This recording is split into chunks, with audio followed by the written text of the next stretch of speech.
Hello and welcome to Dish Shelved with Adam White. This week I'm going to do something a little different again. I'm going to be talking about three different things that I DNF'd. It's just been that kind of a week. Like Adam West said in the 1966 Batman movie, some days you just can't get rid of a bomb.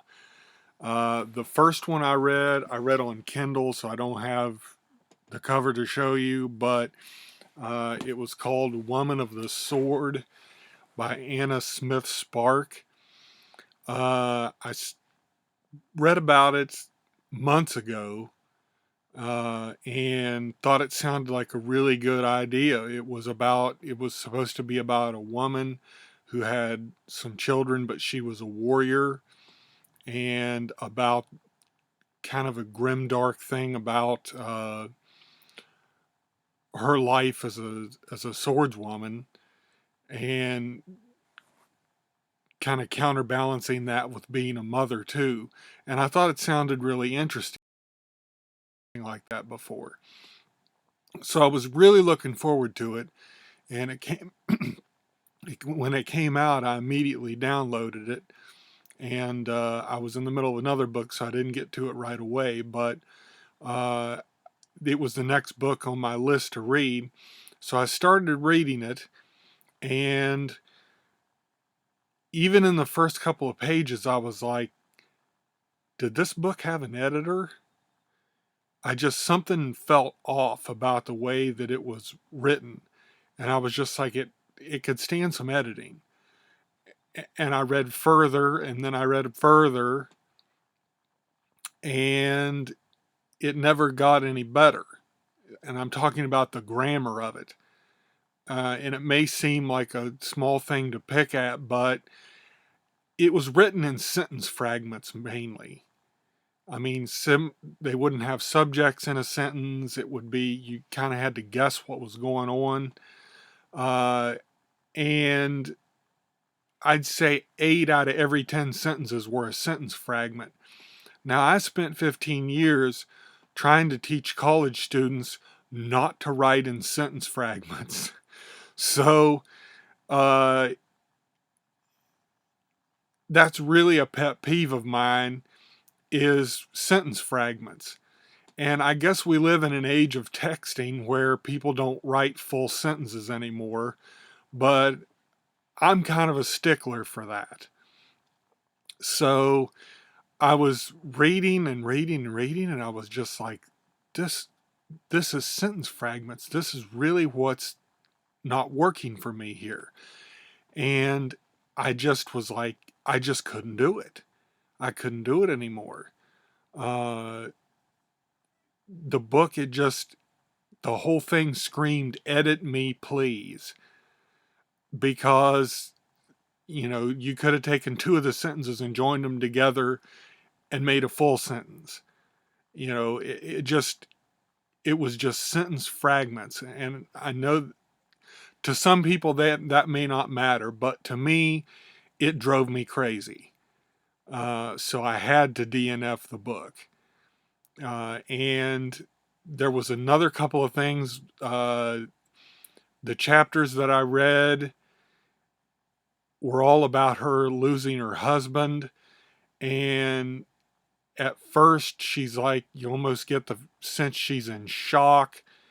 And she uh, doesn't know what to do without her husband. And then a few chapters later, she's like, well, I don't even really care that he's dead. And I'm just like, what? So I don't know if it was just the way that it was written or what. And then another thing that really got me was in a chapter, one of her children actually cries over a cup of spilt milk. And I was just like, really? Are you kidding me? That just, no. Sorry. But it was really the sentence fragments that did it for me, though. I had to DNF it. I hate to DNF books. I hate to badmouth books. But if you can't write in complete sentences, then I can't read your book. I'm sorry. The next thing that I DNF'd was Tokyo Revengers by Ken Wakui. This is volume 1 and 2 put together in one volume. I love the cover, and I actually really love the art in it too. Um, it just had really good art. But the story is about a guy who reads that his kind of high school sweetheart, sort of, was killed by a gang. And in some unknowable way, he falls on a subway platform and gets transported back into the past, into his past self, and starts kind of redoing his life based on the fact that he knows this girl's going to get killed. So he's like, what can I do to prevent this? Well, then he learns that by shaking her brother's hand transports him back into the future. And then shaking her brother's hand in the future transports him back into the past. And I'm like, what? Really? That just doesn't make any sense at all. Uh, and I know it's kind of hard to DNF manga because you can read it pretty quickly, but I got most of the way through it, but I just was like, the whole main, uh, the whole main idea of it, of him time traveling, just didn't make any sense because there was no logical explanation for it. I mean, I can believe in a time, I don't like time travel stuff that much, but I can read it if there's at least some amount of plausibility to it. But this just didn't make any sense, the time travel part of it. And then every time he come back to the future was different. The girl was still dead, but the people that he knew in the past became different people when he showed up in the future again. And it just, you never really saw what was going on. And I know that there's multiple volumes of this, so you can't exactly go back and save the girl right away, but it just didn't make any sense to me.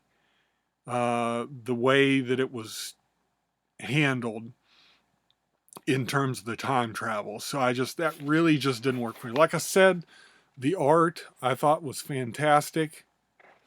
Um, I thought it was really good and really manga-y. and, but I really enjoyed that. What I read of it, I kind of enjoyed it, but I just couldn't finish it. It just didn't make any sense to me. The last thing I'm going to talk about is actually a movie. It's called Professor Marston and the Wonder Women. It's about William Moulton Marston and his creation of Wonder Woman. I did a Wonder Woman video a long time ago. It's been one of my best performing videos, so maybe you've seen it. And I talk about, I can't remember the title of the book, but I talked about the Golden Age Wonder Woman, the Silver Age Wonder Woman, and about a book that was about the creation of Wonder Woman by William Moulton Marston. Now, William Moulton Marston had a non-conventional life. And I say that as he had a wife and a mistress that was a live-in mistress that, they both had kids with him. They lived as a family and they were a happy family. So, I mean, it wasn't your so-called, two parents and two kids, a boy and a girl and a picket fence, but it worked for them. And I thought that was really interesting. And the book that I read, I think it was by a Leopold or something, maybe was the name of the author. I should have looked it up before I did this, but I forgot. So anyway, it should be listed in that video, the Wonder Woman video. Uh, And I thought, wow, there's a movie based on this. I didn't know that. So I thought, well, I'll check that out because that would make a really interesting movie. And maybe it has some stuff about the creation of Wonder Woman. Well, I started watching the movie, and they, of course, focus only on the most salacious parts of the relationship between the three main characters and Marston and his wife and his girlfriend, I guess you'd call her. And they just focus on their relationship in, like I said, a kind of a salacious way. And everything that happens in the movie is played up around that. And you don't get any of the depth of the characters that you get in that book that I read. Uh, you don't get depth from any of the characters. Uh, the actors weren't that great, but I think the actors would have been fine if they would have had more to work with. But the script just wasn't very good. And I got all but about, there was maybe 20 or 25 minutes left, and I just had to turn it off because it seemed like they wanted to make the movie about these people and their unconventional relationship, and that it was okay, which it is. I mean, as far as I'm concerned, anyway.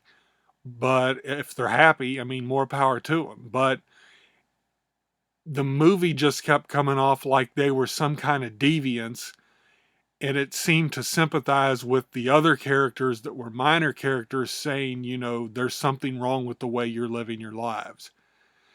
And I just really thought that was not the way to do a movie about them.